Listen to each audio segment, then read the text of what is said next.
Your rights are my responsibility. A man has to decide that he's going to do something. And I'm not listening to your stupid clauses.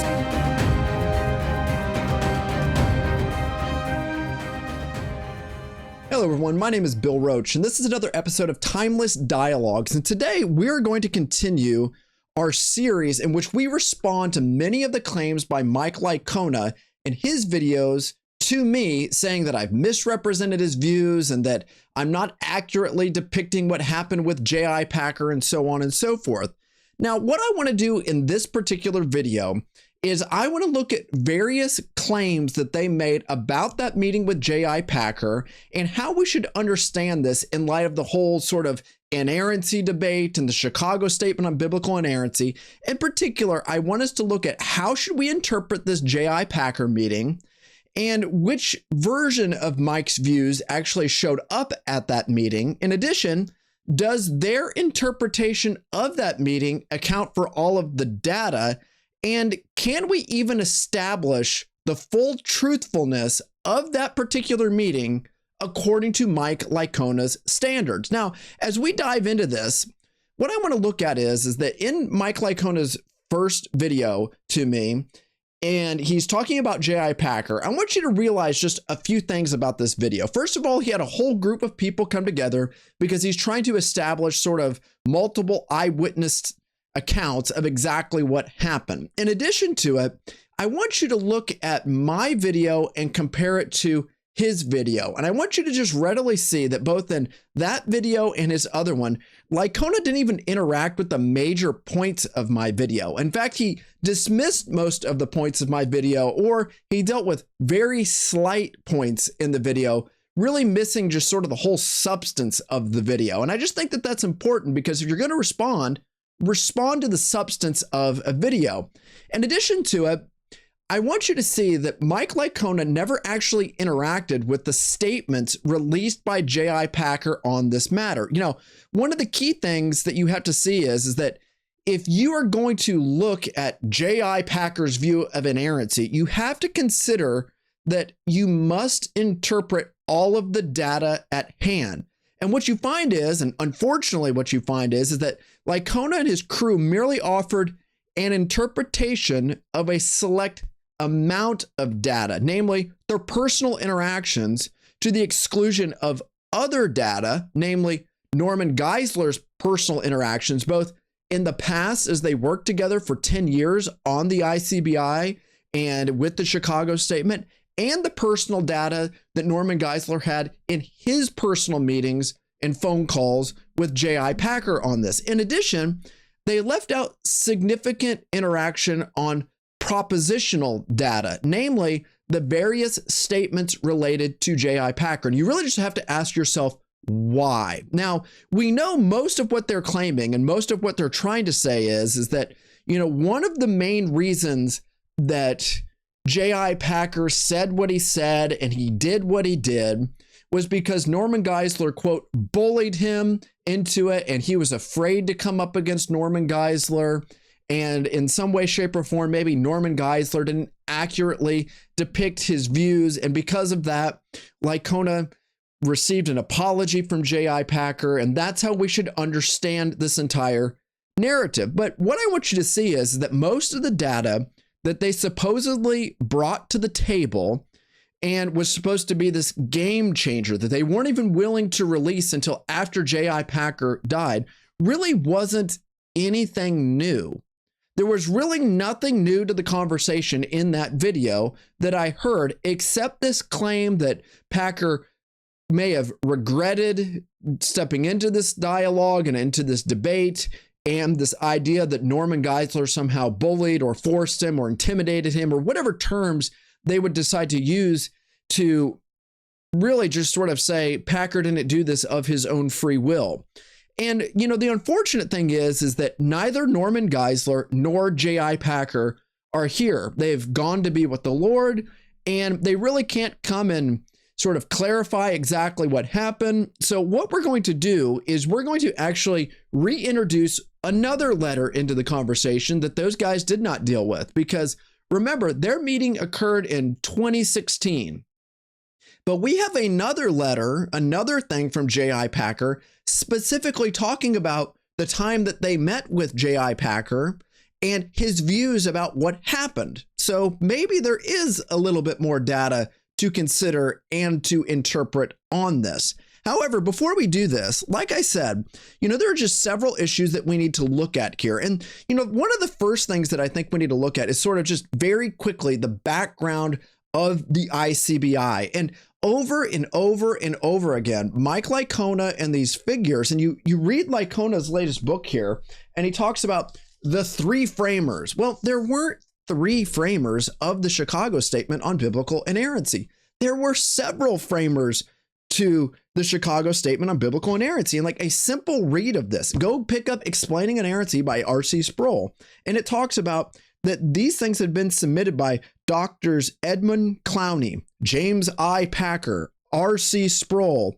And it also talks about in this draft committee, these figures, including Norman Geisler, Harold Honer, Donald E. Hoke, Roger Nicole, Earl Rodmacher. You can even add more people into that initial meeting, such as John Gerstner.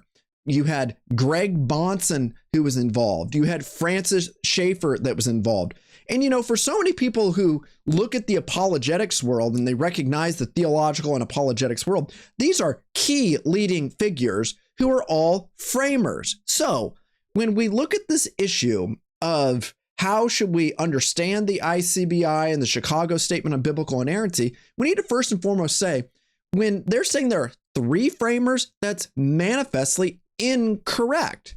At the time that this took place, there were three living framers. Many of them had already passed away at that particular time. So, of course, there were more individuals involved. And then when you look at other people and the ways that they were involved and how they produced literature, the classic book On Inerrancy by Dr. Geisler, and you look at some of the other figures who were involved in this. You had John Wynnum, Edward Bloom, Gleason Archer, J. Barton Payne, Walter Kaiser, Greg Bonson, J.I. Packer, Gordon Lewis, Paul Feinberg, Norm Geisler, R.C. Sproul, Robert Pruss, John Gerstner, Henry Krabendam. In addition to it, you had figures like John Hanna, who gave us Inerrancy and the Church. This was one of their other statements that they released. And they had other people who wrote articles such as John Hanna, as it says here, Wayne Spear, John F. Johnson, J.I. Packer, Stanley Gundry, Wilbur Dayton, John Gerstner on another one, Tom Nettles. You had D. Claire Davis, and you had other figures. In addition to it, as we look at this, you had key figures participating in the hermeneutics sections on this, such as Carl F. H. Henry. But there were more people than this. You had figures such as Bruce Waltke, which he's been an interesting case on some of them, Kenneth Barker, or you had other people. I'm just looking through here. Like I said, you had Gleason Archer, Henry Morris, Vern Poitras, Paul Feinberg, Earl Rodmacher, Walter Kaiser, and I'm literally Art Lindsley, who was one of the guys that helped with the book Classical Apologetics, Sproul, Winfred Cordwin, Win Cordwin, as we've said, Gordon Lewis, I know I'm repeating, James Montgomery Boyce, Wayne Grudem, Roger Nicole, Ronald Youngblood, John MacArthur, Erwin Lutzer, Mark Hanna, and so on and so forth. My point is that, he's making this out like these were just sort of a few people in the room and like they were unaware of these broader conversations that were taking place. And I would tell you in particular, this is actually kind of a hard book to find. The book Hermeneutics and Inerrancy in the Bible, the paper from the ICBI Summit, is an excellent resource on this because he depicts and looks at so many of the key issues related to, quote, the Geisler, Licona, and various other issues at hand. However, that said, I want us to take a different sort of twist and angle on this because I wonder how we should actually interpret this event that took place with J.I. Packer. In this event, Mike Licona is claiming that we have multiple eyewitnesses who can confirm the actual words of J.I. Packer at a particular place, at a particular time, and on a specific issue. in short, he is claiming his litmus test for this, his standard for this is that we ought to trust Licona's account based off of that criterion, and claim otherwise, it would be some kind of historically unreliable event in that regard. So the point that I'm trying to say is that based off of Mike Licona's views, if you have eyewitness testimony from multiple eyewitnesses, that criterion can serve as the grounds to justifying his claims about J.I. Packer, which would also serve as the grounds to say that what myself and Norman Geisler and other figures are saying about J.I. Packer is just manifestly incorrect. And, like I said, we looked at that whole article that Norm had put out. All the points that I put out were really Norman Geisler's points on that. I'm merely just reading the historical data back to you.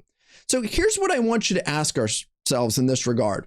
So what if we used equal scales as we try to evaluate historical details, and we take Mike Licona's standard for J.I. Packer and we try to apply that to a whole host of historical things in this regard?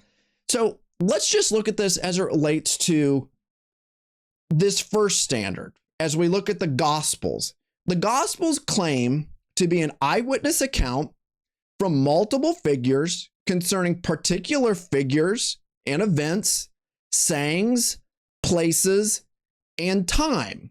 So if that criterion is legitimate enough to grant true historical reliable knowledge for Packer, the earlier point, then that would also seem to be a good historical ground and point to justify true historical and reliable knowledge of the gospel account. So in this sense, what's sauce for the Packer goose is sauce for the gospel gander in that regard, meaning that according to that standard, we should be able to judge what J.I. Packer said, when it was said, how it was said, and so forth. But we also have to ask ourselves these other questions. We recognize that has been one means by which people have done historiographical research related to the Gospels. In fact, that's in many respects, the classic ICBI understanding of how historical reliability would actually work. The event actually happened and the way that the notes said that they happened, and that the words that were said are the actual words that were said in the room. Namely, there's a correspondence between them. But flipping to the other side of this, what if we used the other type of scales that Licona is known for using in his other publications? So, for example, what if these eyewitnesses that were in that room giving us this depiction of what happened, what if they were merely giving us a redaction of what J.I. Packer said? We must ask ourselves this question. Do they offer us the ipsissima verba or the ipsissima vox of J.I. Packer? Are we just getting the voice of J.I. Packer, or are we actually getting the words of J.I. Packer? In addition to this, what if we look at this and we say, maybe he said one thing at that historical place, even though there's multiple eyewitnesses, but because we live at a time in which we weren't using, at this point, a recorder of the events. We're just looking at the written accounts of these events. And, we recognize that sometimes people use literary genres where they take shorthand. Maybe they won't give us the exact words of J.I. Packer. We have this literary genre where we take shorthand notes of them that can allow for, flexibility of details and dates and events and so forth. So if we look at that and we ask ourselves, based off of that standard, then possibly there's a possible chance that Packer didn't actually say those words, but maybe that's just sort of the voice of J.I. Packer. But maybe these figures redacted them in such a way so that, we're keeping the gist of what occurred, but it wasn't the actual words that J.I. Packer said. Now, there may be times where the actual words of J.I. Packer were actually said, where they're very concerned about the eyewitness testimony getting the specific words, like the exact thing that J.I. Packer said when Licona came off the stage, or the exact things that he said when he grabbed his arm. But at the meeting, by the vast majority of the eyewitnesses, do we have the actual words of J.I. Packer, or are we just merely trying to get the voice of J.I. Packer? You know, based off of this kind of approach and based off of this kind of a standard, it makes us wonder this. Did it actually happen the exact same way that it happened? You know, was the arm grabbed the exact same way? You know, or was it just generically happening in that particular way? You know, do the details of that actually matter or not? You know, in addition, you know, possibly, you know, the events didn't happen in the exact order that they happened. You know, maybe J.I. Packer didn't grab his arm first, but maybe he spoke the words and grabbed his arm second. You know, are we really worried about the details like that, or are we just worried about the gist of it? Even though, you know, earlier criterion wanted very specific details related to this.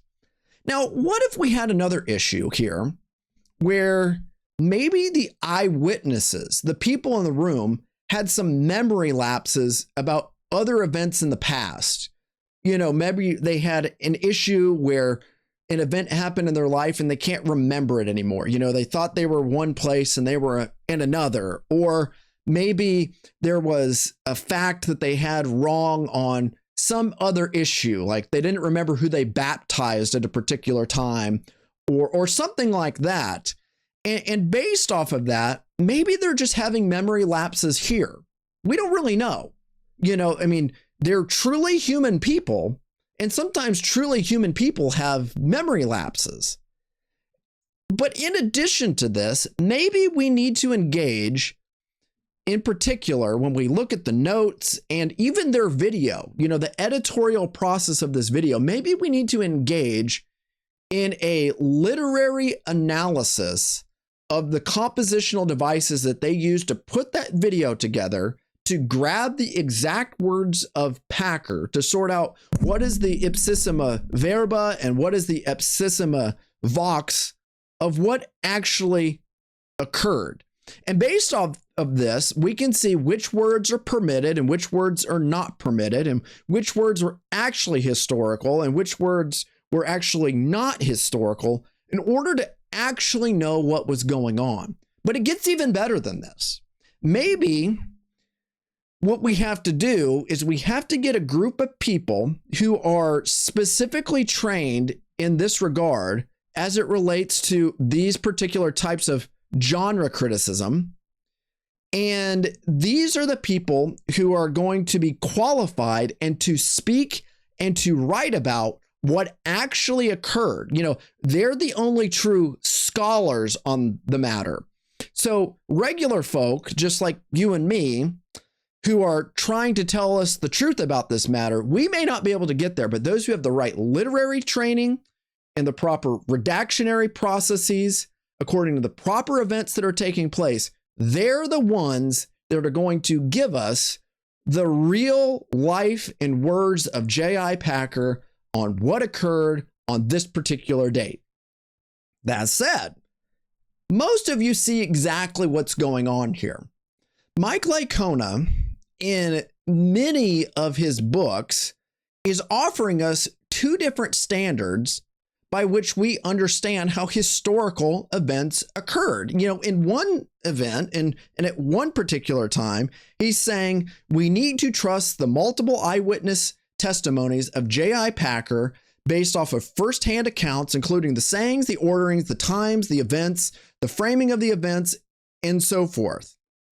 And what's interesting is that if that's the standard that we are to use to justify J.I. Packer and what actually occurred with J.I. Packer, then shouldn't we trust the Gospels to provide for us the true sayings, events, orderings, and operations of the life of Jesus Christ and many other things that happened in the Gospel writers? You know, if you don't like this idea where I look at J.I. Packer and I say, if we can't trust J.I. Packer based off of this later standard that I was giving, namely this account which you see where I'm talking about, do we have the words of Packer based off of these experiences and these memory lapse and these literary approaches and so on and so forth. What you have to find is that the second one, many of you would say that very well might undermine the historical reliability of the meeting with J.I. Packer. My point is that if we cannot trust J.I. Packer based off of this second type of an account that Mike Licona gives us, this account which underlies most of Licona's entire compositional devices project as it pertains to the Gospels and as it pertains to this whole thing of J.I. Packer, then why should we not trust Licona and others when they use this exact same method when they discuss the historicity of the Gospels? So my point is this: if you want eyewitness testimony to grant you the historical reliability of what happened with J.I. Packer, then why can you not do that with the Gospels? And if this compositional device approach that I am giving you about this meeting with J.I. Packer seems unreasonable and not giving you the historical event that actually occurred with J.I. Packer, then why in the world would you trust this as it comes to the Gospels or any other book of the Bible? We have to have consistent standards here. And the point is that in one room, Mike Licona likes this multiple witness testimony account, and in another room, he likes this compositional account. You can't have it both ways. One doesn't give you the real words, another one does. One gives us the real ordering, another one does not. The point is, what's sauce for the goose is sauce for the gander. You cannot have it both ways. So this is what I want you to see as it relates to this. I must come back and ask this whole issue of historical reliability, whether the Gospels or J.I. Packer. By what standard are you making this declaration? If I use Licona's compositional devices standard, then we don't really have a valid means to adjudicate what actually occurred and did not occur with J.I. Packer. Similarly, we don't have an accurate means to adjudicate what actually occurred and what was actually said in the gospel accounts. Consistency demands that if you want me to believe the eyewitness accounts concerning this whole project that you're going on with J.I. Packer, then I should use that same method as applied to the Gospels and no longer believe your compositional devices, the fictionalizations that we have seen in your approach to the Gospels. Which one? You choose. You pick. Which one do you want? That said, I'm wondering, as it relates to this, if we have the liberty to do what Mike Licona's account gives us here to the Gospels. And if we're able to use these hermeneutical devices on the Gospels, why can we not use them on J.I. Packer? But if I can't use them on Packer, because that would be absurd, or change the real history, or call certain things into question about events, sayings, words, and so forth, then why should I accept any of them as it relates to the Word of God? Plain and simple. Consistency. Now, that said, I want to deal with a few more things that they bring up in their video here. And you can look through timestamps as these relate to it. First of all, based off of that standard, we realize like there's just very gross inconsistencies in the overall method of a Licona. And one of the other things that we pointed out in an earlier video and in my response to another one of his videos is that Mike readily engages in the Mott and Bailey fallacy. You can go and look exactly what that means. The Mott is a usually very defensible position that doesn't always represent the full truth of your position. The Bailey is a very offensive position that typically represents exactly what your position is. And what happens is that when you see these operations taking place in society today, people go back and forth in between them. Like you'll hear people say things like, I just want to teach true American history. But then their Bailey position is that I want everybody to see that they're raging white supremacists, and I'm going to root out all literature that has racism and only have anti-racism, which is like the specific anti-racism idea, taught in libraries and so forth. And then when you call them on that and say, that's actually not a good way to teach history, like you need to teach everything if you want to teach real history. Well, what I'm just trying to do, and they go back and forth. And Mike does this, I'm merely trying to teach how literary devices work in the Gospels. Mott, very defensible, not necessarily the full idea of his view. The Bailey, certain events, certain sayings, certain orderings, certain places, and so on and so forth, didn't actually occur. And when somebody calls him on it, what he does is he turns around and goes back to his Mott and Bailey, back and forth. And people go, oh, that's all that's going on. But what I want you to see here is like we've said, many of his illustrations about the guy and the girl talk versus what he's actually doing in the gospel compositional ideas. Like it's more than just one gives more details than the other. But his whole idea that we're getting at here is that I really want to ask this question. If Mike is known for doing Mott and Bailey, then it makes me raise the question, which Mike showed up that day? Did Mott Mike show up that day with J.I. Packer, or did Bailey Mike show up in that meeting with J.I. Packer?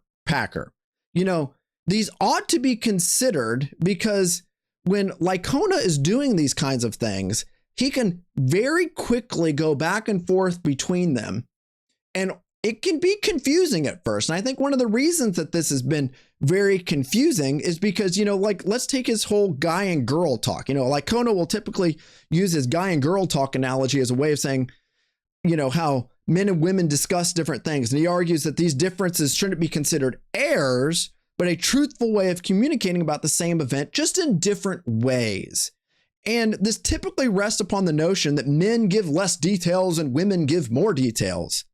So where Licona starts to make the shift is when he discusses this notion that sometimes men will actually alter or change minor details so they can just get to the point. And like we've said, this is not always the case.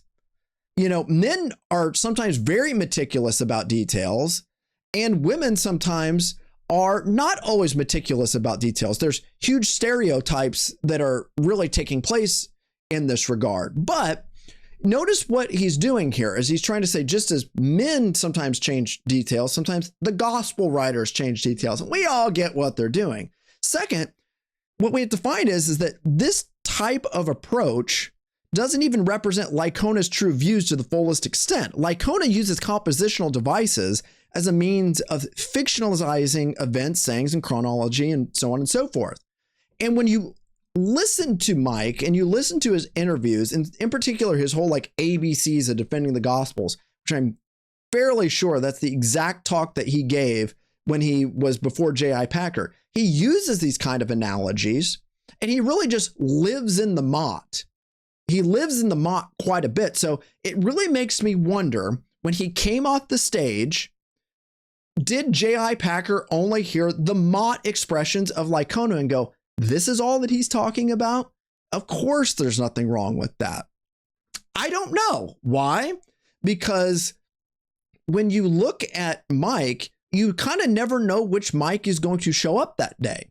There are times where he's very open and he's very clear about what he's doing with these different sort of devices. But on many times, he's really going back and forth. And if you're not attuned to sort of how these narrative arcs and these what I've said before, postmodern equivocational devices actually operate, one can easily be swayed by this. Now, I'm not really sure what happened with J.I. Packer on this, but I'm looking at this and I'm saying, have we accounted for all of the data? I don't know which Mike showed up. I've heard his lectures on this, and a lot of times Mott Mike shows up. I've read his books. That's usually when Bailey Mike shows up. And I've seen this in multiple interviews on multiple years. In fact, I remember listening to that exact lecture that he gave there, and I remember a lot of his examples. I don't remember every detail, but they were Mott examples that were taking place. So I really just raised this generic question. Which Mike showed up that day? We don't know. And the reason that this is important is that if Mott Mike showed up and Mott Mike is what was defended by all of these other figures that particular day, then of course J.I. Packer wouldn't see a problem with this. And if Mott Mike is what was used to explain the Geisler-Licona situation, then of course that would not be, something that J.I. Packer would see as being incompatible with the ICBI statement and all of these different things and so on and so forth. Why? Because the Mott statements are usually easily defensible, but they don't actually represent your full view. Now, if somebody came up to J.I. Packer and said that these fictionalizations mean that Jesus wasn't really here, he didn't really say these types of things, again, going back to it, he's going to say, that's not my view. I hate to say it, buddy. Lydia has shown that over and over and over and over again. That is exactly your view, the redaction critical approach in that regard. So I just raised these questions. Which Mike showed up that day? In addition to it, I want to transition here because I really just want to say a few things is that Mike Licona never dealt with the actual statements of J.I. Packer, nor did Packer ever publicly retract his statements concerning Mike Licona. So first one, I went through and offered multiple points of which I went through one of the key articles by Norman Geisler on this particular topic. And you have to ask yourself, why did Mike get into eyewitness testimonies and all these, I was there, and the motivations of Geisler and the age of J.I. Packer, and did you remember this? And the things about, Geisler's putting his, inerrancy of his interpretation over the inerrancy of the text. Why did they deal with all of those kinds of things to the exclusion of dealing just with the actual points in there? And one, I think it's because it's very difficult to deal with the actual points and the actual words of J.I. Packer. Like I said, when you're dealing with data and you're trying to deal with the situation, you have to deal with all of the data. And they tried to deal with the data of their event by saying, we are good eyewitness accounts. Again, we already discussed what that would mean. In addition, they tried to deal with this whole issue of Norman Geisler, and they tried to discredit him and say that he's a bully and that he was twisting the events. But then they also have to deal with these statements that were released by J.I. Packer. And the way that they dealt with it is, in their personal accounts, Packer said things that sort of salvaged Mike's view. Which view? Mike according to the Mott or Mike according to the Bailey? But also they would say things like, Norman Geisler intimidated him and bullied him to write these statements and so on and so forth. So notice how they're shifting things around, but they never actually dealt with the statements. In addition to this, so they had their meetings, and prior to the meetings, J.I. Packer had released at least 2 statements in this regard. One talking about how it's not compatible with ICBI, and then also this notion of Greco-Roman literature and how it's not compatible and so forth. We will look at those in just a second here. So they were prior to it. One would think that they would have discussed those. Maybe they did, maybe they didn't. I don't really know. But given their criterion on this, if J.I. Packer really felt that way and felt like he was bullied and pushed into it and so on and so forth, are you really going to tell me that he would not have retracted that statement? Are you really going to tell me that the only reason he didn't want to put a statement out was because he was, quote, afraid of Norman Geisler? Are you really telling me that the full explanatory cause of why Packer refrained from doing this was because he was scared and intimidated by Norman Geisler? I'm not buying that. We're going to look at that here a little bit more, but also Packer never retracted his statement. So prior to the meeting, Packer released statements. During the meeting, they had a whole host of conversations about this. But what happened after the meeting? We know what Licona's account is, but let's look at what Norman Geisler's account of this was. Norman Geisler, on January 12th, 2017, note their meeting was in 2016. Now, I know that they said that they had a second meeting of which they flew up there. It may have been after this one. I don't remember. I don't recall in this regard. But after their meeting in 2016, Norm released this thing titled J.I. Packer Stands Firm on Inerrancy.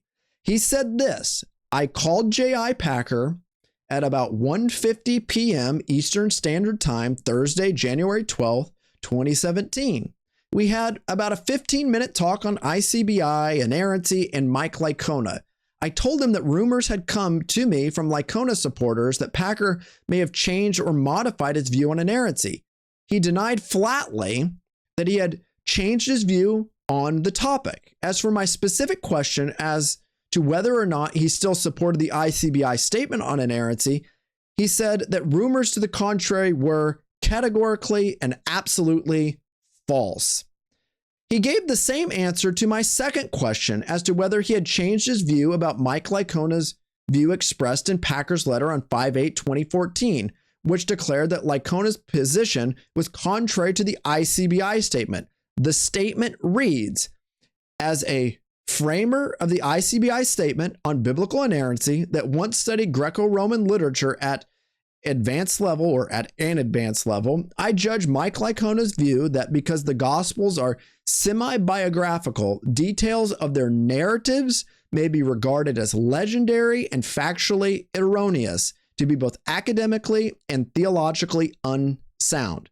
In addition, Norm finishes by saying this: Packer insisted that he very strongly stands by both his affirmations of the ICBI statements on inerrancy and that Licona's views were categorically contrary to it. He described Mike's views as muddled and illogical, but wished to keep the door open to discuss the issue with him. So that said, when we look at this, first of all, Packer was aware at this point in time of the Bailey views of Mike. But which views were presented there? I think they were most likely the Mott views. But as we look at this and we go back at this statement, notice that Mike never dealt with this. Mike never dealt with this whole issue of this specific statement by J.I. Packer prior to the event, and they never dealt with this meeting that happened after the event in which they laid forth their entire case, and J.I. Packer didn't budge about his understanding of inerrancy or his understanding of the ICBI or his understanding of Licona's views, and so on and so forth.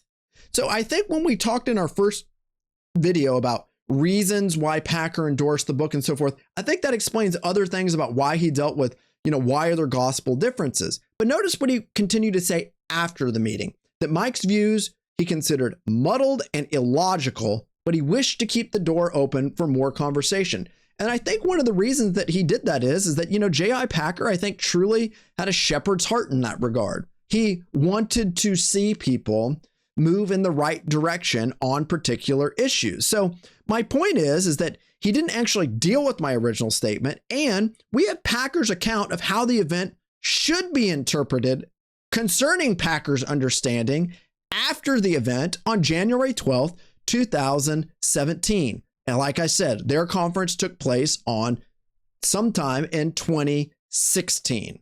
So again, they really have to push this narrative. And we're going to look at this here in just a few minutes on, well, maybe Norman Geisler just pushed him and bullied him, and he really regrets doing this. And again, I think what's going on is that they are giving way too much credibility to that narrative arc of mean old Norm was able to push, sort of soft and gentle J.I. Packer to do whatever he wanted on this, and that Packer was, intimidated and didn't want to really deal with it, and so on and so forth. That said, let's transition. We're going to deal with that here in a little bit. In addition to it, when you look at their video, much of the basis of their approach rests upon some of these following kinds of things. If J.I. Packer did in fact embrace theistic evolution, then that would put him beyond the boundaries of the Chicago Statement on biblical inerrancy. And I would actually agree with that if he did, then yes, Packer would be outside of the bounds of the Chicago Statement on biblical inerrancy. And what we find is that the way we handle the biblical text or any text can fundamentally undermine or confirm our true doctrine of Scripture. So if you're going through and you say you hold a high doctrine of Scripture and you're dehistoricizing it, well, you really don't hold a high doctrine of Scripture in that regard. But what I want you to realize is this, is that Norm asked him about this, and Norm specifically said, are you a theistic evolutionist?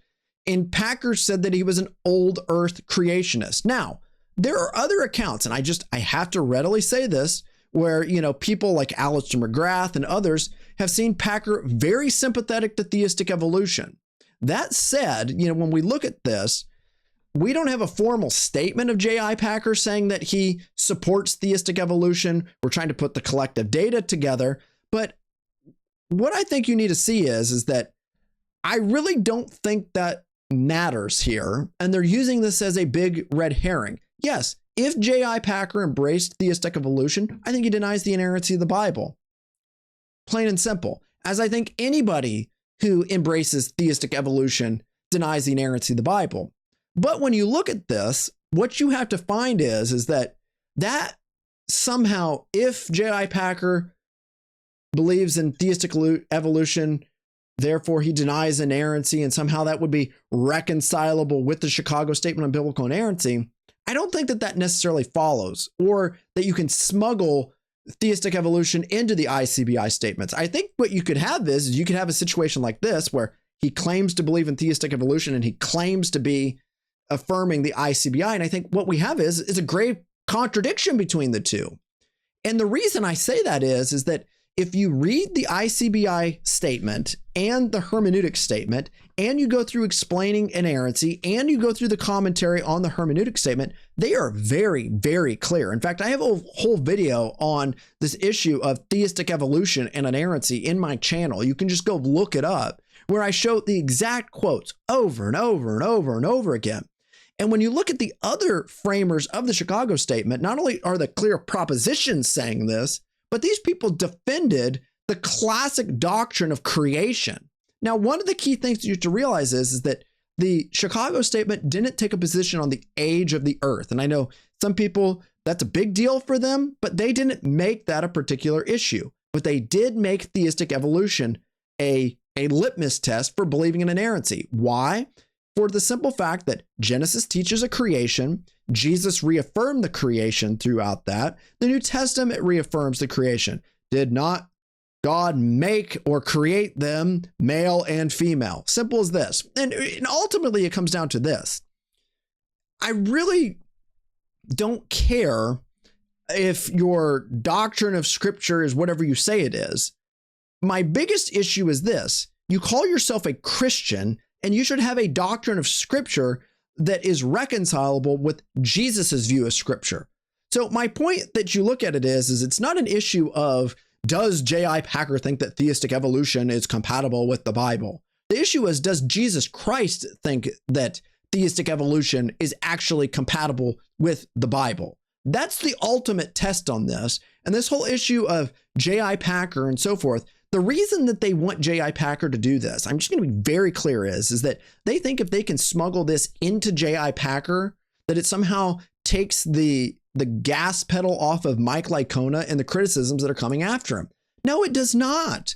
Rather, to be consistent, you'd have to say one should criticize Licona on this, and if J.I. Packer was a theistic evolutionist, you should criticize J.I. Packer on that. Consistency. Norm would have done it. R.C. Sproul would have done it. John Gerstner would have done it. Francis Schaeffer would have done it. Greg Bonson would have done it. They all would have done it. The point is that if J.I. Packer moved, it means J.I. Packer moved. It does not mean the Chicago Statement moved. The propositions didn't evolve in your understanding of theistic evolution in J.I. Packer to somehow rise to the above enlightened out of the primordial zoo of Chicago into something else to give us this evolutionary understanding of what inerrancy is, blah, blah, blah. You get the joke. You understand what I mean. In addition to it, they're going to say things like this.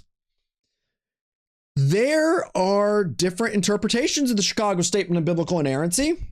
And why should we trust Norman Geisler's understanding of the Chicago Statement of Biblical Inerrancy? Well, first of all, you have the commentaries. The commentaries are the official interpretations of them. So the issue is that you have clear propositions, and they realized people were going to try and twist those. So they wrote more clear propositions about those propositions. But if you need more clear propositions about those propositions, about the other propositions, well, guess what? You're going to need another proposition about that proposition, and so forth. You're going to be in an infinite regress of justification required in order to justify any clear proposition. In addition to it, whenever somebody just says something like this, well, that is just merely your interpretation. We look at this and we should say, oh my, you are right. You are very correct about that. That is my interpretation. It's sort of like, no, duh, that's Norman Geisler's interpretation of the particular thing. The question is whether or not Norman Geisler's view actually corresponds to the propositional truth that was stated. And this is one of those issues that you run into is that there's a fundamental divide on hermeneutics today. And you find these people have made hermeneutics so detailed and almost so difficult that nobody actually understands the meaning of a text. And we could look at so many of these different things as it relates to Heidegger and Gadamer and Thistleton and all the rest. And I spent the vast majority of my doctoral work specifically reading and focusing on hermeneutics and philosophical hermeneutics. And it really didn't change my view other than I really think that what a text says, the text means. And what the text means is exactly what the text says. There's no sort of extra layers in there. There's no ontological dependence in there. There's no fusion of horizons in there. Namely, my whole hermeneutic doesn't presuppose a Kantian understanding of reality and an existential metaphysic that's going to come into it, and Gadamer's understanding of historical horizons and the linguistic issues that are going to come from the later deconstructionists and so on and so forth, and all the other linguistic ploys that are played on this. My point is this. Wallace and Licona and the others, when they're making this, they are fundamentally just misrepresenting and misunderstanding the issue at hand. No one is claiming their interpretation grasps all the truths that are out there, or that they are infallible or inerrant. Rather, the issue is that according to the philosophical hermeneutics that they advocate in their other writings and so forth, it actually undermines their ability to speak meaningfully on this, because there is no way to ever adjudicate conflicting interpretations.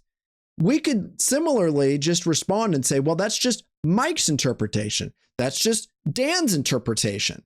And we could label them, well, that's the inerrancy and the infallibility of your interpretation. But what I want you to realize is, and this is clearly what I'm trying to get at here, is that in the issue of philosophical hermeneutics, if we have nothing more than subjectivity based upon subjectivity, or that's just your interpretation and that's just his interpretation and that's just that other person's interpretation, then there's no way to ever adjudicate conflicting interpretations. We have no true knowledge of reality. We have no understanding of true truth as understood in its epistemic and ontological sense of the term. The issue is that there must be an intimate relationship between both objective truth and the interpretation of objective reality. To have one without the other leaves us in the layers upon layers of perspectival subjectivity. And if you want more on this, go look up my lecture with sovereign nations titled, what's the name of it? Hermeneutics and Perspectivalism, in which I lay out so much more of this.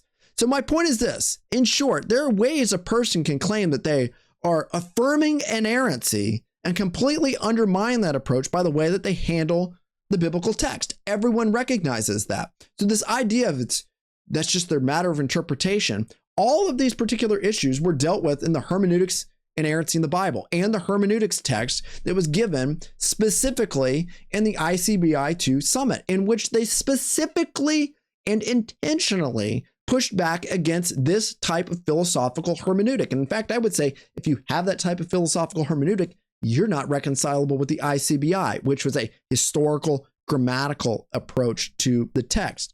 So ultimately, here's what I also want to see, because I just kind of want to press this.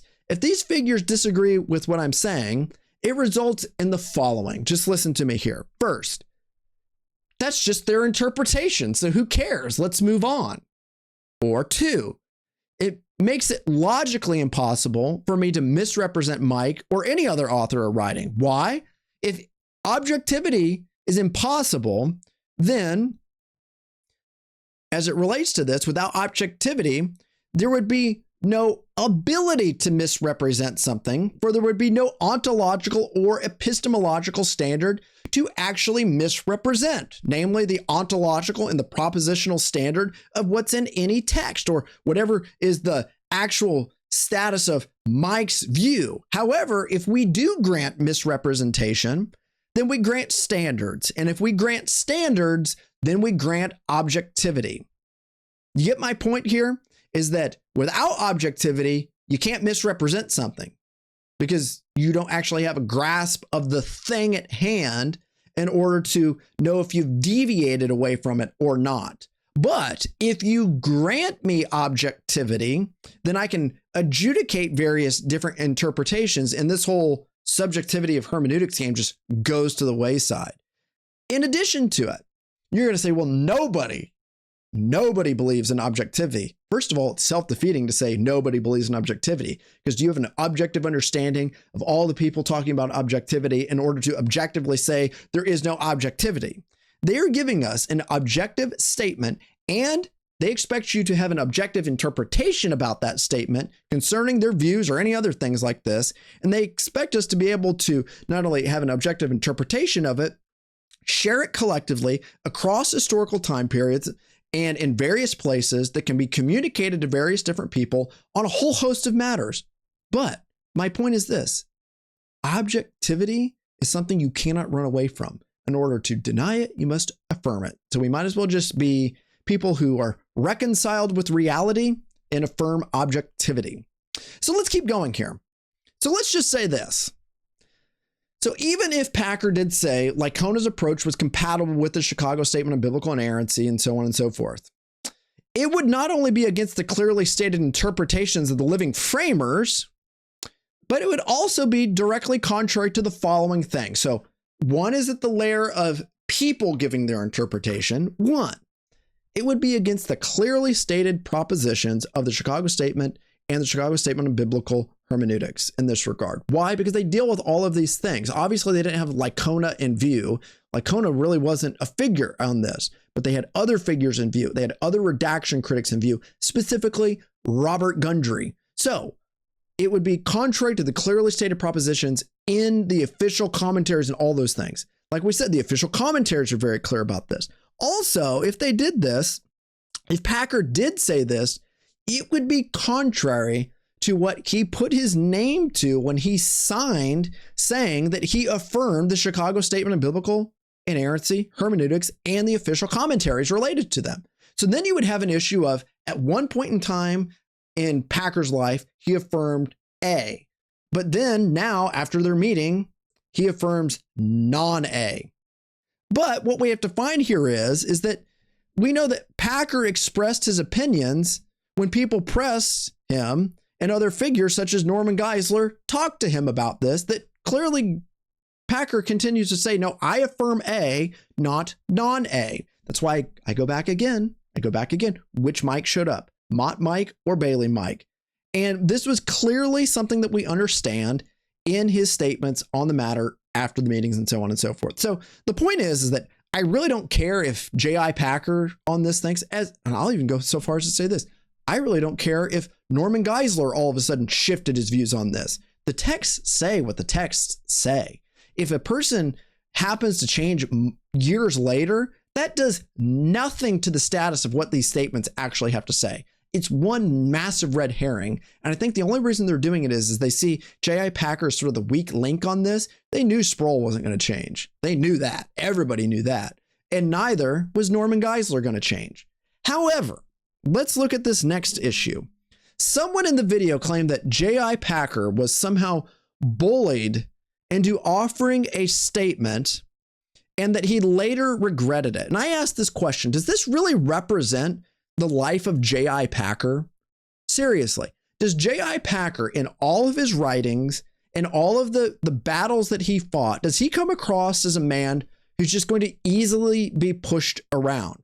In fact, when you read things about J.I. Packer, and I'm thinking in particular, when you look at the 2-volume series that was done, I actually have it right up there, by Ian Murray on Martin Lloyd-Jones, you see that J.I. Packer took a very strong stance on this issue of ecumenicism in that regard, to the point that he had a split with Martin Lloyd-Jones. And it's funny because Martin Lloyd-Jones was an individual who was just as dogmatic and just as committed to orthodoxy in the midst of battle as Norman Geisler ever would have been. And J.I. Packer was not intimidated or pushed around or swayed by him. In addition to it, another figure who was very well known for being bold and taking a stance was R.C. Sproul. Everybody knows where R.C. Sproul stood on justification by faith alone, and everybody remembers ECT. And everybody remembers where J.I. Packer stood on ECT and the blow up that had as it relates to justification by faith alone and the ecumenical movement. And in fact, he had a blow up with R.C. Sproul and several other figures. But notice this. I actually think Sproul and all of them were correct. I think Packer was wrong on these things. But does this demonstrate that J.I. Packer is just easily swayed and he's just a guy that can be intimidated in these matters? Seriously? Seriously. The life of J.I. Packer. In addition, look at the stances J.I. Packer took when he was dealing with the Anglican church splits and how he was such a bold man in that regard. Think about this. Does that idea of Packer square with the history of Packer? Now, as we continue to look at this idea of inerrancy in Packer, Packer was a British evangelical, clearly, and he knew where all of these other British evangelicals stood on this. And what's really interesting is that in the audio lectures on the ICBI and the Chicago Statement, R.C. Sproul talks about how they were trying to figure out, what do we want to call this thing? Do we want to call it the International Council on Biblical Inspiration or International Council on Biblical Infallibility, or what are we going to call this thing? And J.I. Packer stood up in that meeting. And this is important because J.I. Packer was talking in the midst of this room with all of these different, very strong-willed individuals. And R.C. Sproul relates that J.I. Packer said, I think we should call it the International Council on Biblical Inerrancy for this reason.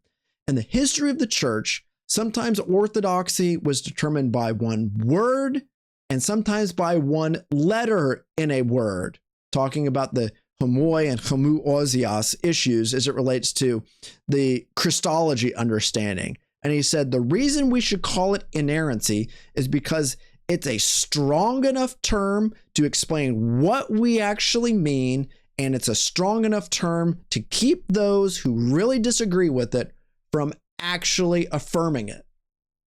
So he stood up to all of them in order to get the term that's in there. So this whole idea that, he was pushed around in these meetings and he didn't always agree with it, it's just not manifestly true. In fact, what's interesting is that the person who really wanted it to not have inerrancy in there was Francis Schaeffer.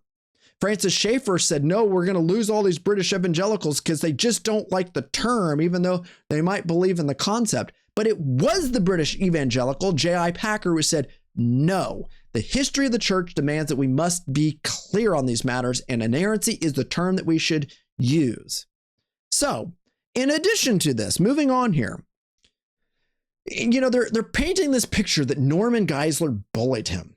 And like I've said, this is contrary to the history of the life of J.I. Packer and the events of J.I. Packer in these meetings. But in all honesty, ask yourself this question. What would be more intimidating to you? Especially those who knew Norman Geisler. A few phone calls from a longtime colleague, Norman Geisler, of which he's trying to clarify particular issues on this, or a group of men flying to a conference demanding to ask you a bunch of questions in the hope that you're going to put out a statement in order to refute Norman Geisler or whatever their objectives were. Would you be more willing to disagree with Norman Geisler over the phone and not put out a statement? Or would you be more willing to disagree or agree with a group of men who are in front of you? Something to think about. Yeah, I know Norm could be a person who, by God's design in his life, wanted clarity on issues and knew how to fight a battle. But that doesn't explain every facet of who he was. And I remember Norm would get off the phone with J.I. Packer and he would call me up on this almost immediately. And I asked him, how is J.I. Packer responding to these things? And he said, well, I'm trying to not press him too much. He's getting old and I don't want to push him into doing anything. I specifically remember him telling me this because I don't want to force him to do this. Something along those lines. See, there we go.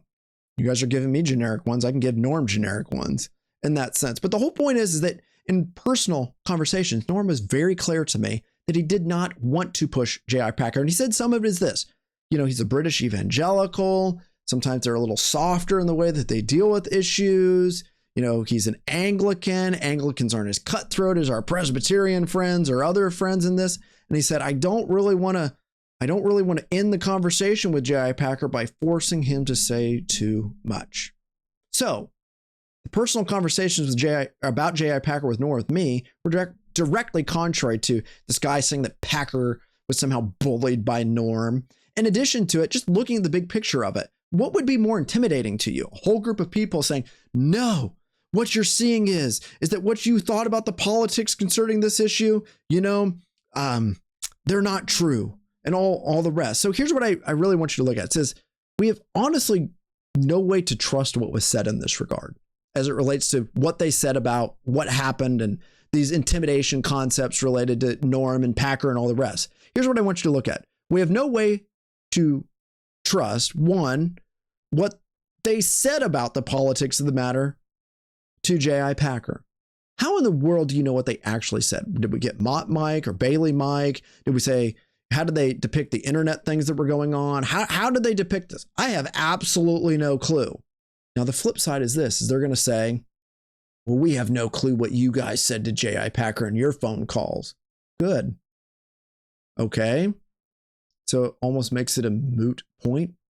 I can't trust what I said, or what you can't trust me and what I said. Well, guess what? I don't have to trust what you said to him. There's no way for me to verify this unless I somehow, you know, resurrect J.I. Packer or he comes back from the dead to adjudicate what happened. In addition to this, I have no way to trust that what they said were the actual views of Mike. Like I said, was it the Mott of Mike or the Bailey of Mike? Just like you can't really trust what Norm said, because did Norm actually depict this or not? Again, if you say that you can't trust what Norm said because he may have been misrepresenting it, well, I can use the same thing and say, I don't trust what you said because you may have been misrepresenting it, even if you have multiple eyewitnesses and so on and so forth. Because again, sometimes multiple eyewitnesses through their confirmation biases may say things different. I don't know if your notes accurately said what was said. I don't know. You don't know what Norm said. We don't know what you said. In addition, we have no way of knowing if all of them are actually telling us the truth of the matter or if they're collectively fabricating the account. I'm not calling their integrity into question. I'm just saying, epistemically, I don't know how I can do this. And if this questions their integrity, then it would also question the integrity of Geisler, who also had a personal encounter with J.I. Packer on several occasions. The only difference is over multiple years of their lives. So my point is that if you can't trust what Norm said about the politics and Norm said about Mike's views, and you don't know if he's actually telling you the right words about what actually happened in his private meetings, well, I can say the same thing. I don't know if you guys as a collective group told the politics right, the words right, and if you're actually fabricating or not fabricating. Don't know. So the issue is that collective data that I have to deal with is I can grant both of them for the sake of argument and say, you guys didn't deal with a lot of data that's out there. the clear propositions, the later letters, the later phone calls, and so forth. And if your explanatory cause is simply Norman Geisler intimidated and bullied him into doing it, I think that flies in the whole face of the entire ministry of J.I. Packer. Let's continue here. So let's just say this. Even if Packer later regretted making a statement, we don't know that if it was an issue of Packer just not wanting to get into theological debates at a later age. That may be it.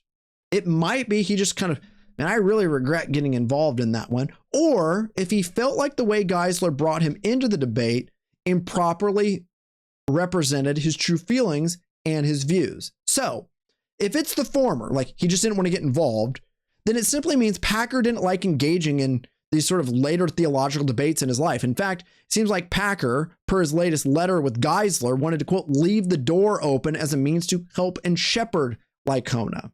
So my point is this, is that one could say, well, he regrets getting involved in the debates because older men sometimes don't like to get involved in those kinds of things. But if it's the later, like, man, I really shouldn't have done that. That was pretty dumb.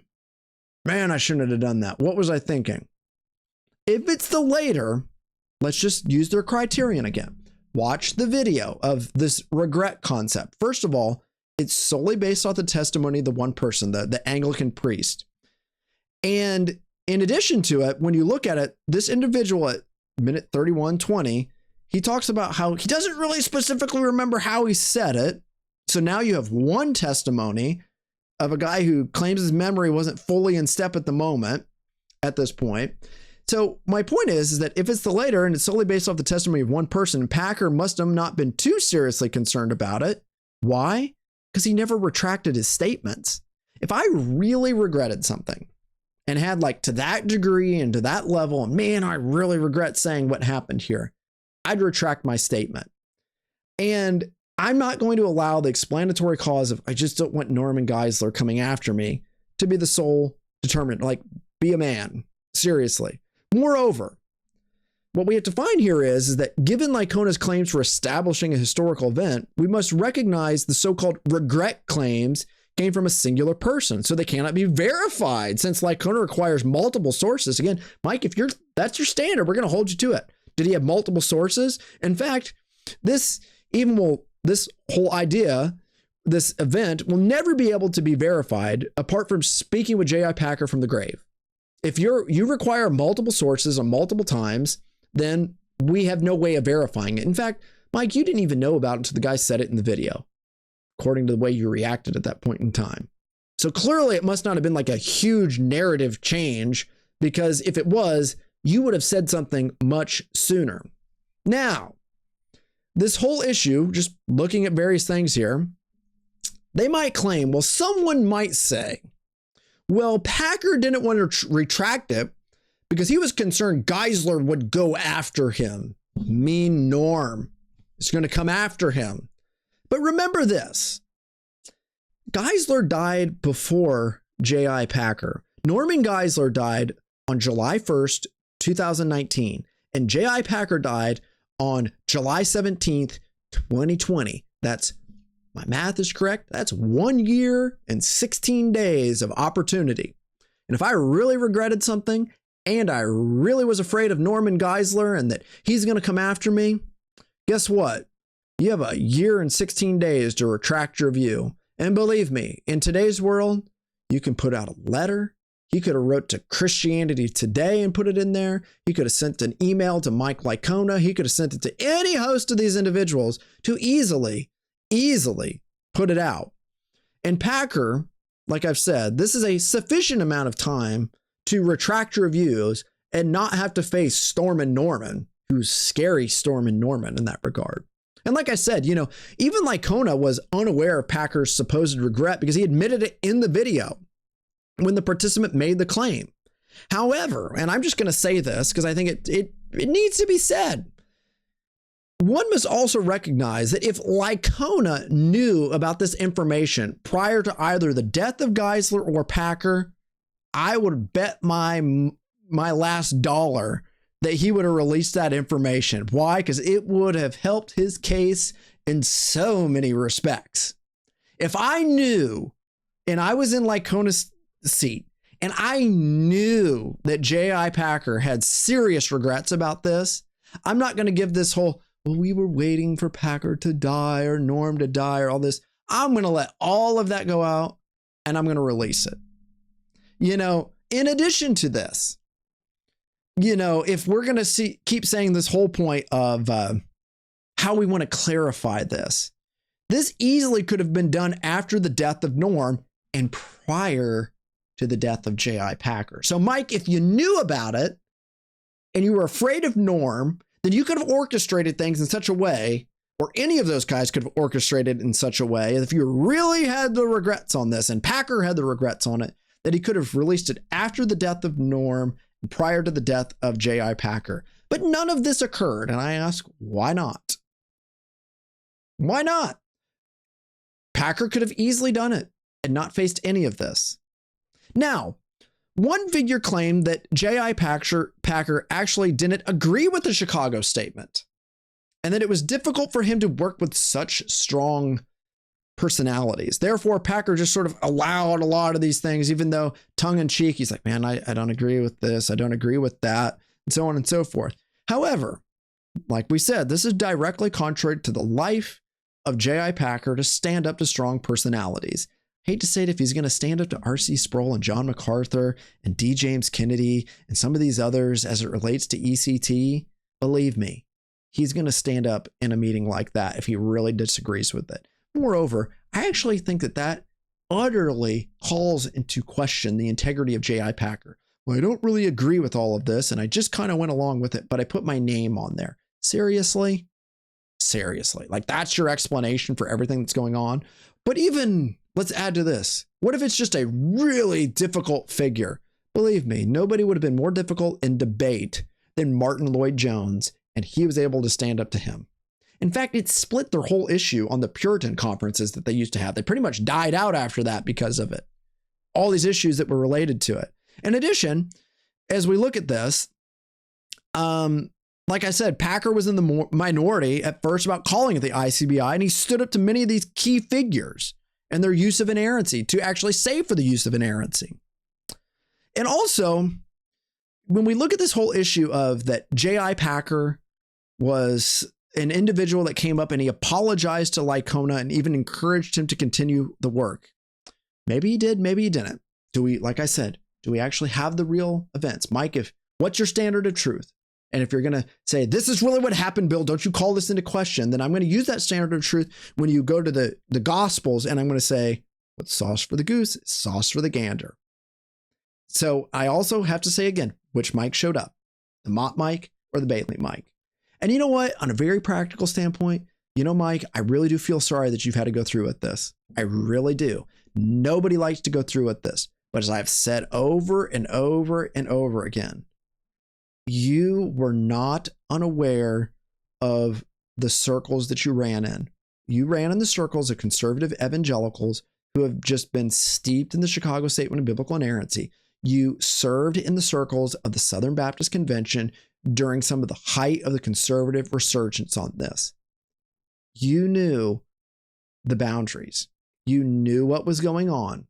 And I know that, you know, Paige Patterson said, you know, all this will go away if you simply recant. And you know what? I'm glad you didn't recant, because I really do stand by a person who's very clear about their views. I get that. But don't act like you are the victim simply because you crossed those lines and people spoke out against you. That is not true. We're not going to have a deny and accuse and reverse the role of victim and oppressor. No Darvos here. You knew. Just like when somebody who goes out and they know what the law says on something and they cross the line of the law, whatever it may be, and the police officer slaps a cuff on you and take you to jail, don't act like you didn't know. You knew, Mike. Again. So in addition to this, let's continue this. We're kind of continuing along. So much of this debate is a matter of how do we interpret Norman Geisler? How do we interpret what goes on with Norman Geisler? And like I've said, you know, this narrative arc of Norm is the meanie, Mike was the nice guy, this narrative arc that he's been pushing. I talk about this before, and I'm not going to look at anymore, the Darvo interpretation of the entire set of events. Geisler's the bully. Geisler pushed everybody around. Anyone who ever came up to Norm is the real victim. And Packer's just another person who wrongly got caught up in the sway of Geisler's antics. And in fact, J.I. Packer ought to be considered a victim of Norman Geisler's antics. All this is, guys, I know what I'm talking about. I know what I see. I know this manipulation. It does not work on me. You should recognize this exactly for what it is. This should be recognized as a narrative operation that Licona and others have been using against Norman Geisler for years. This does not provide a full explanation of what actually went on or the life of Norman Geisler and the character of Norman Geisler and all the rest. And I'm going to talk a little bit more about that here in a second. But what I want you to realize is that I have seen over and over again when Mike deals with these, Darvo comes out. And this is another extension by more people of now J.I. Packer must be interpreted according to the narrative event of Darvo. Just like when you have somebody who has something done to them, let's just use Darvo and its greatest cultural significance of this. Oh man, I was persecuted by the police because of my race, and that's why they threw me. And then you see something else. Oh, they were persecuted in light of their race too. And they use this Darvo to explain themselves and other people and others. Why? Because it really fits your narrative very well. But notice what this is. Naming this dynamic is not slander. It's not an ad hominem. It's not questioning all the integrity of these people. Rather, it's revealing the fact that this paradigm has wrongly been used to interpret Geisler and Geisler supporters for years on end. It's almost like we're so in love with ourselves and with our understanding of ourselves and the situations at hand that we can't see them any other way. But again, when somebody calls you out for Darvo and then you play the victim of somebody calling you out for Darvo, that's just more Darvo. Like, break the magic wand of spell. And you look at this and you have like these movies where you have like a magician and he's got his little wand out there and he's controlling everybody. And insofar as the wand is moving, it's controlling everybody. But the second the wand stops, it's like you can see reality. When you stop interpreting these things and these events with Norm solely through the lens of Darvo, a lot of this stuff clears their way up. In addition, let's just say this. If in fact, if we did interpret Geisler according to these standards, that interpretation would amount to it like this idea of Norm is the bully. That's just nothing more than an ad hominem account. And that's the actual slander because it calls Norm a bully who merely pushed people around in order to get whatever he wanted. Come on, guys. You're calling Norm a bully. You're calling him a person who pushes everybody around. In our previous video, we looked at him, you called him a fundamentalist, a tar baby, and all the rest.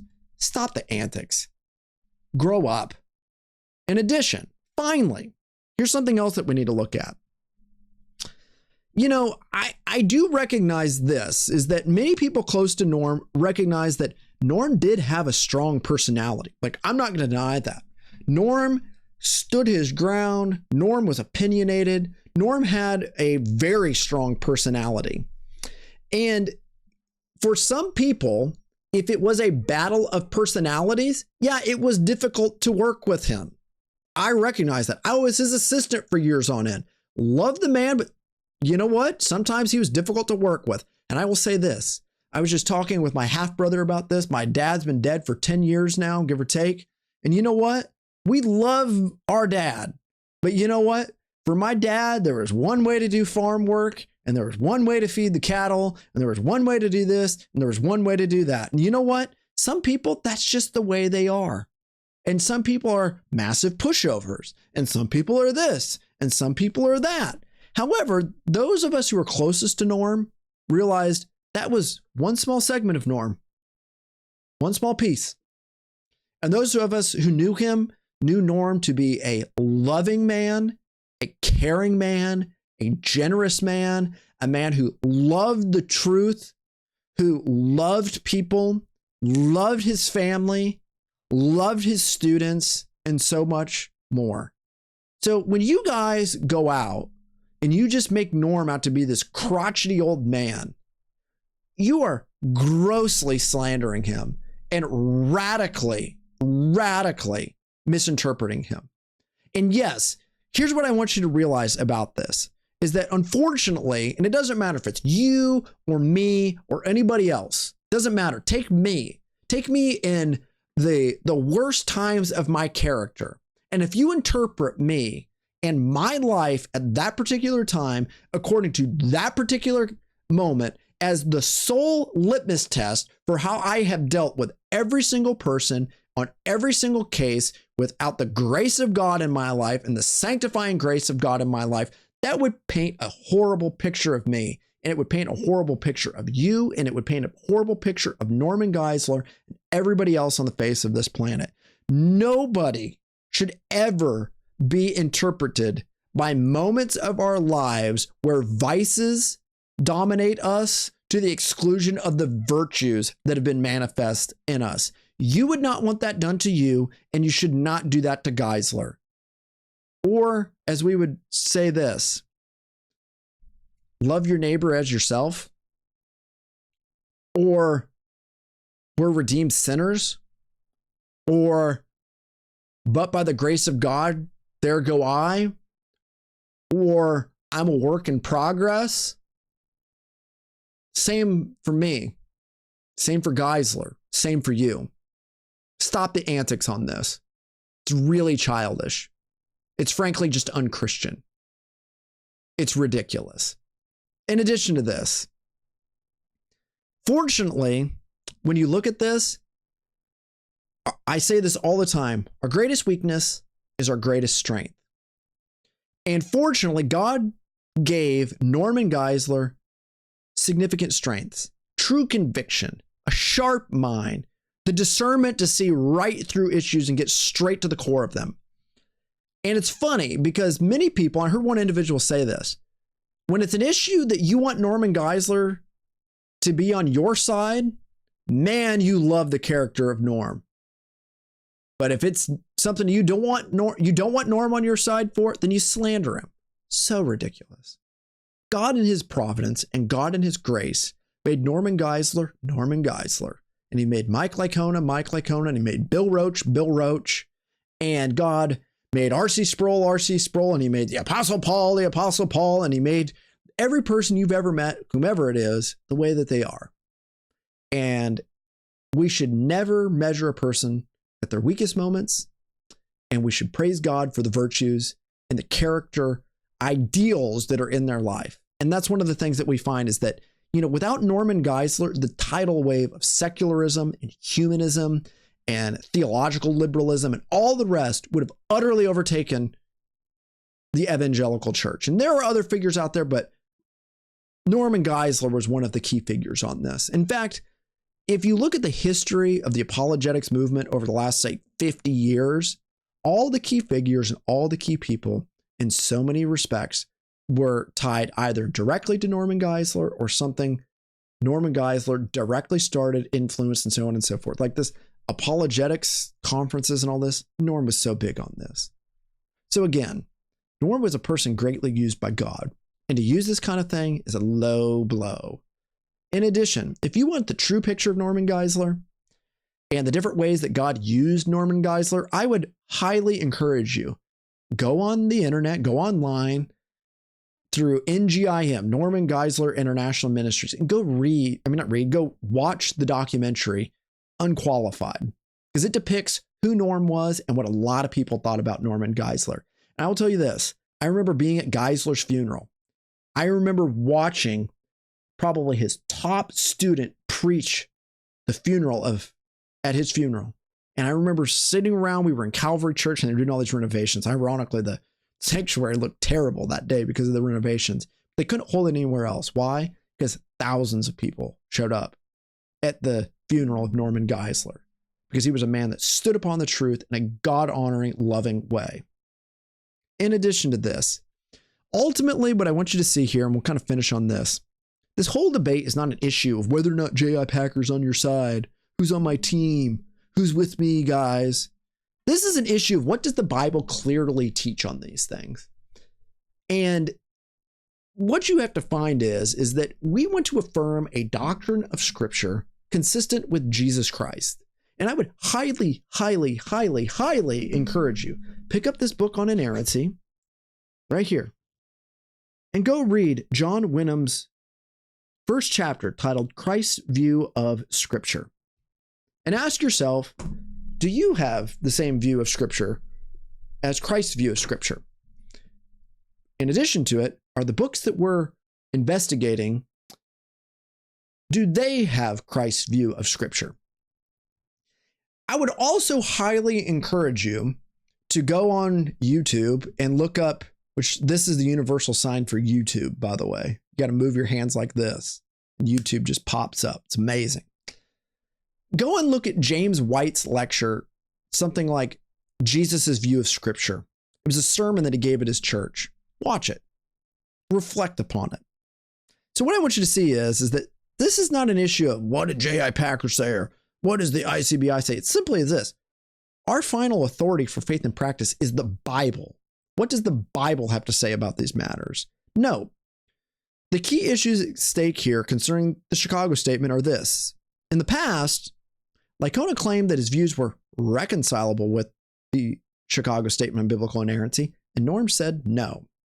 Today, Licona no longer claims his views are compatible with the Chicago Statement. He's moved beyond Chicago. So ultimately, if Licona no longer believes his views are compatible with the Chicago Statement, who really cares what J.I. Packer thinks?